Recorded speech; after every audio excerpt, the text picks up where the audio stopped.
Mrs. Warrell's class is going to be reading Shadow of a Bull. Think about these questions as we're reading. What would it be like if there were no doctors? How can doctors stay calm when someone is in great pain? Manolo Olivier is the son of Spain's most famous bullfighter. Although his father died after being gored by a bull, Manolo is expected to follow in his father's footsteps. Everyone expects him to be Spain's next great bullfighter. But Manolo lacks afición, or desire. He knows he does not want to be a bullfighter, but he is unsure what he will become. One day, while visiting a fighter who has been gored, Manolo realizes what he must do. On the way to the gored boy's house, Manuelito listened to them tell about how bulls can hurt. The horn entered cleanly if only it would exit that way, but either the men or the bull or both are moving at the time of the goring, and that's why the wounds are so bad. The horn tears into the body, ripping the muscles, and there is always the danger of infections. The horn is dirty, and before penicillin, it was almost either amputation or death from infection. As far as the bullfighters are concerned, penicillin was the greatest invention of man. Poor devils. When they get gored in a small town, there is never a doctor. And that's where they usually get gored. Even here in Archangel, there is only one doctor who will touch a horn wound. Only one who knows anything about them. And he is getting old. When he is gone, maybe there will be no one. If you must get gored, be sure it's in Madrid. In Madrid, they have a dozen doctors. I knew a doctor once who got rich on bullfighting, and then one day he took his money and went to a printer and had millions of pamphlets printed. The pamphlet was called Stop the National Suicide. The man had never said anything before about pain, the amount of it a bullfighter had to endure, and Manolo had never thought before about pain. Now, listening to them, he thought that it would not be of dying that he would be afraid, but of the pain.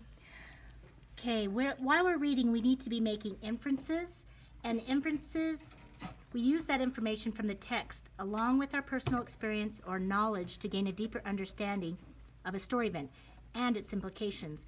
At this moment, please have students make inferences about page 308 and 309.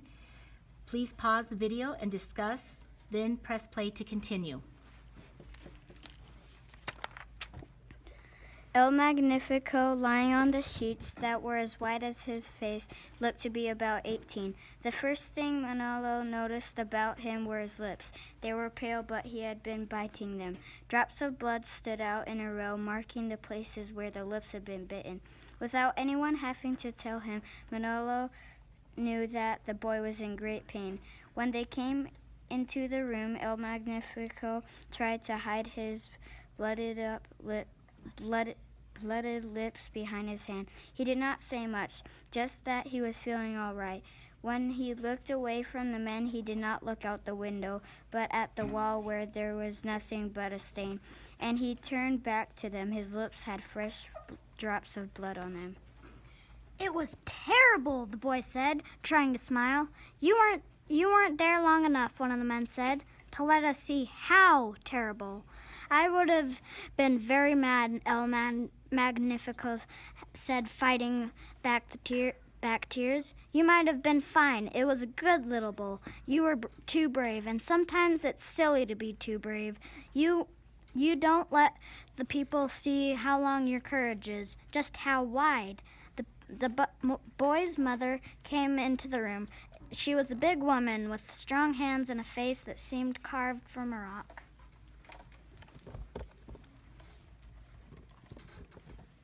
The doctor's coming, she said, not looking at the man, but looking hard at her son.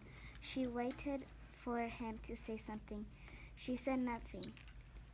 Hasn't the doctor seen you? One of the men asked. The boy moaned and coughed to hide the sound of his pain. For the first time, his eyes accusing. He was out of town, the mother said, looking now at them. For the first time, her eyes accusing. The barber, then he took care of you in the infirmary. The man wanted to know. Yes, the boy said. He did the best he could. The barber's only a barber, the mom said angrily and left the room. He is in great pain. He doesn't show up, but he is in great pain, one of the men said softly to Manolo. It never hurts right after the goring, but when it starts hurting, it hurts for a long time. Another added. They heard footsteps outside. They were slow in reaching the door. The doctor was an old man. He shuffled when he moved from the door to the boy's bed. He looked tired. A shock of white hair fell listlessly over the wrinkled forehead as he bent over the boy. Let's stop and make some inferences about El Magnifico. Why did El Magnifico turn away from the men? Please pause the video and discuss, then press play to continue.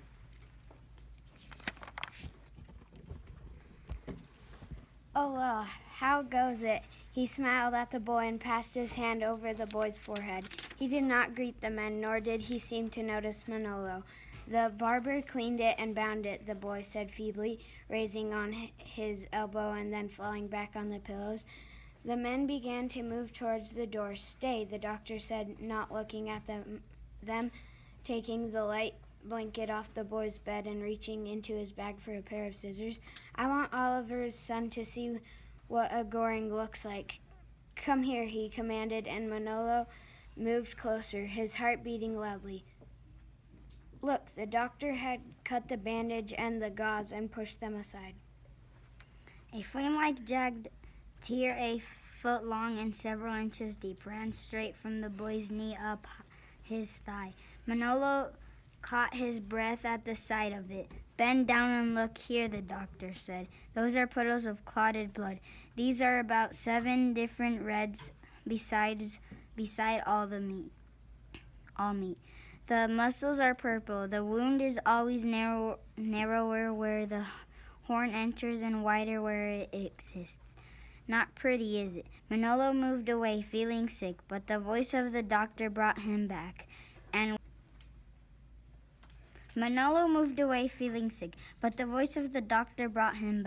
With its sound so sure, matter of fact, the feeling of sickness left him. At this time, you need to ask the students to make inferences about the doctor. So look back and back up your inferences with details or clues from the text. Please pause the video and discuss, then press play to continue. I'll need your help, the doctor said, still looking at but not touching the wound. It's a good clean tear. The barber did his work well. He took the dirt out and cut off the dead flesh. When he walked to the washbin, his feet were not shuffling. He scrubbed his hands thoroughly. He put the surgical towel on the bedside table. He took some instruments from the bag. He put them on the towel, and then he reached for a package of gauze pads and put those next to the instruments. Hand me those gloves, the doctor said to Manolo, pointing to a pair of rubber gloves in the plastic bag. Let's see how good a nurse you'd make, he added. Open the bag without touching the gloves and hold them out to me. Manolo did as he was told. Manolo watched fascinated as the doctor's hand moved surely into the wound, exploring the inside of it. The horn stayed away from the thigh bone, the doctor said. He's a lucky boy. What am I doing now? He explained, speaking to Manolo. Is looking for foreign matter, dirt, pieces of horn, or dead flesh. As I said before, the barber did a very good job of taking all those out of the wound. There is no danger of infection. The admiration Manolo felt for the doctor was growing with each word, each gesture. No sound came from the pillow. With tenderness, the doctor looked away from his work. He's fainted, he said with a smile. Get the bottle of ammonia. He motioned toward the bag and a wad of cotton. Moisten the cotton and hold it under his nose. Again, Manolo did as he was told. When he opened the bottle, the strong odor of ammonia invaded his nostrils and spread through the entire room. He bent over the boy and passed the cotton directly under his nose. The boy coughed and jerked his head away. Good, the doctor said, watching. He's not in shock. He's just passed out from the pain. He'll be fine. When he got one of those lucky gorings, his gloved hands pointed to the straight line of the torn flesh. It's as good as goring as you would wish for if you were wishing for a good goring. The bad ones are the ones that tear in and change angles. Those are the messy ones, the dangerous ones. But I don't want you to think this is nothing. It's the result of foolishness, not the beast's, but the man's. The beast is led into the ring, the man walks in himself. At this time, we're going to be looking at the author's purpose or the reason for presenting the selection in a certain way. The purpose of a piece of writing might be to explain, inform, persuade, or entertain. An author may have more than one purpose. Have students at this time explain the author's purpose for writing this story. Please pause the video and discuss, and then press play to continue. The doctor finished cleaning the wound and then stitched the flesh. Manolo was not asked again to help. He wished the doctor would once more request him to do something. As he watched the magic way the man's hand brought torn flesh together, he thought what the doctor was doing had done was the most noble thing a man could do. To bring health back to the sick, to cure the wounded, save the dying. This is what a man should do with his life. This, and not killing bulls. It will heal nicely, this one will. But then what? The doctor walked to wash the basin and began washing the blood off of the rubber gloves. He pointed with his head to the boy, will go on trying to prove that he can be good. And he isn't, but it is a point of honor with him. He will go on trying, and they will give him chances because he is fearless. And the paying customers know that they will see a goring each time El Magnifico is on the bill. But the tragedy is not that some people are bloodthirsty. The tragedy is that boys like him know of nothing else they want to do. I've grown old looking at wasted lives. He walked over to Manolo and patted his head. The world is a big place, he said gently. He seemed to want to add something, but he said nothing more. Silently, he put his instruments back in the bag and snapped it shut. Thank you for your help, the doctor said to Manolo, but his voice was tired now. The shuffle came back into his steps, and before he reached the door, he looked once again like a very old, very tired man. Walking back with the men, Manolo decided that if only he did not have to be a bullfighter, he would be a doctor. He wanted to learn how to stop pain and how to stop fear of it. If only his father had been a doctor, a famous one, a bullfighter's doctor, then they would expect him to be one too. And he would study hard. It would not be easy, but he would be learning to do something worthwhile.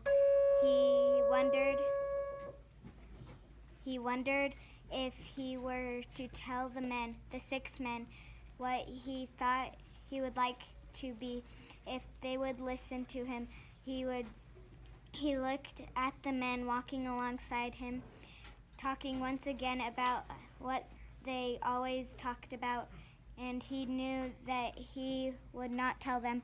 He was who he was, a bullfighter's and not a doctor's son, and they expected him to be just like his father. Maybe someday he could tell them. Remember that the author's purpose is the author's reason for presenting the selection in a certain way. Good readers look for the overall purpose, as well as for the purpose of individual passages in the selection.